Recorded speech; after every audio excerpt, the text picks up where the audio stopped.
Hello friends, as we know that 15th BRICS Summit had took place in Johannesburg of South Africa in between 22nd of this August to 24th of this August. There was a famous British economist whose name is Jim O'Neill, in 2001 coined the acronym BRIC, not BRICS.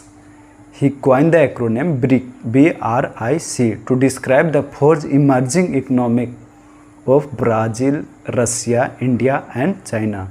दोस्तों BRIC इसलिए बना क्योंकि western and European country द्वारा economic control किया जाता था through IMF और world bank, क्योंकि IMF और वर्ल्ड बैंक में जनरली डेवलप्ड कंट्री का शेयर बहुत ज़्यादा है, वोटिंग पावर, और in every respect they were controlling, western country were controlling world bank and IMF।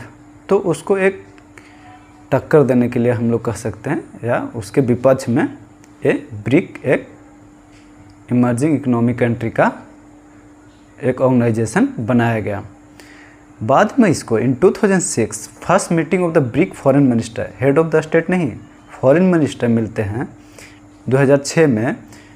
उस समय जब UNGA, United national general assembly की मीटिंग होती है न्यूयॉर्क जो कि अमेरिका में पड़ता है, तभी ब्रिक का जो फॉरेन मिनिस्टर होते हैं वो मिलते हैं। आफ्टर दैट इन 2008 जैसा कि हम लोग जानते हैं कि ग्लोबल फाइनेंशियल क्राइसिस आई थी, जो कि वेस्टर्न कंट्री द्वारा ही इनिशिएट किया गया था। वहीं पे ज़्यादा फेलियर हुई थी बैंक के सब का। तो उसके बाद ग्लोबल फाइनेंशियल क्राइसिस 2008 में आई, तो उसके बाद 2009-10 में भी दिक्कत ग्लोबली होने लगी। तो first BRICS summit was held in 2009 at Yekaterinburg, एक रशिया में जगह है दोस्तों, उसका नाम है एकटेरिनबर्ग, जो कि एक रशिया में है। तो वहाँ पे फर्स्ट टाइम ब्रिक का मीटिंग होता है, ब्रिक्स का नहीं दोस्तों, ब्रिक का मीटिंग होता है। बाद में in 2010 South Africa join the BRIC and it become BRICS. South Africa 2010 में ज्वाइन करती है ब्रिक को, BRIC को, और वो बन जाता है ब्रिक्स।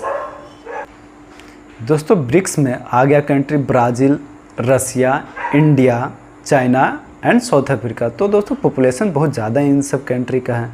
तो ब्रिक्स शेयर करती है 42% of world population, 42% of world population and 23% of global GDP, जो कि अभी चाइना का GDP बहुत तेज़ी से बढ़ रहा है दोस्तों। आने वाले दिनों में इंडिया का भी GDP बढ़ने वाली है।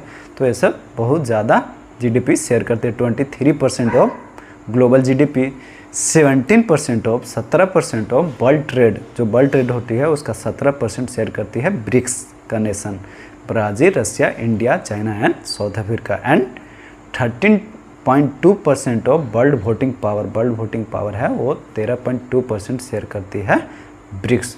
दोस्तों जैसा कि हमने बोला कि IMF और वर्ल्ड बैंक कंट्रोल किया जाता है जनरली वेस्टर्न कंट्री के द्वारा और यूरोपियन कंट्री के द्वारा, तो उनका वोटिंग पावर उस समय बहुत ज़्यादा है respective of emerging global economy like India.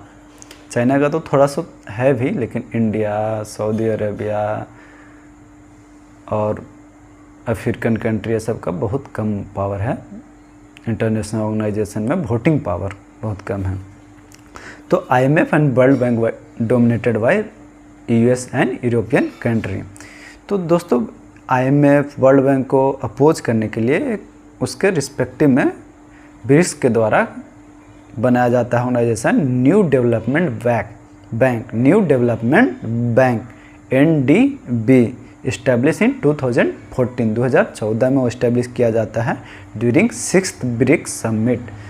छठा ब्रिक्स समिट के समय NDB न्यू डेवलपमेंट बैंक को इस्टेब्लिश किया जाता है 2014 में, जब प्रधानमंत्री हमारे नरेंद्र मोदी बने थे 2014 में। उस समय new development bank 6th BRICS summit में इस्टेब्लिश किया गया था।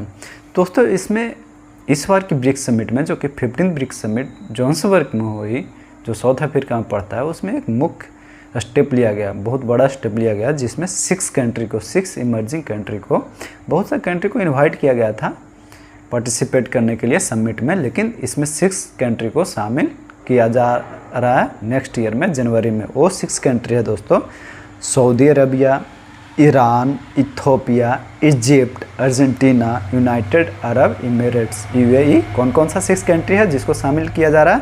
Saudi Arabia, Iran, Ethiopia, Egypt, Argentina and UAE. दोस्तों हम लोगों ने ब्रिक्स को समझ लिया।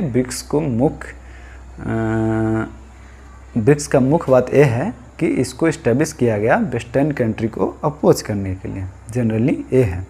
उसके इकोनॉमी को जैसे उन्होंने वेस्टर्न कंट्री IMF और वर्ल्ड बैंक को एक तरह से पकड़ रखा है, जकड़ रखा है, कंट्रोल कर रहा है, उसी को अपोज करने के लिए ब्रिक्स अपना न्यू डेवलपमेंट बैंक ये सब बनाई और उसको एक तरह से अपोज करने के लिए, एक इंटरनेशनल अपना छाप छोड़ने के लिए ब्रिक्स नेशन ने अपना ऑर्गेनाइजेशन बढ़ाने के स्टेप ली है। थैंक यू दोस्तों।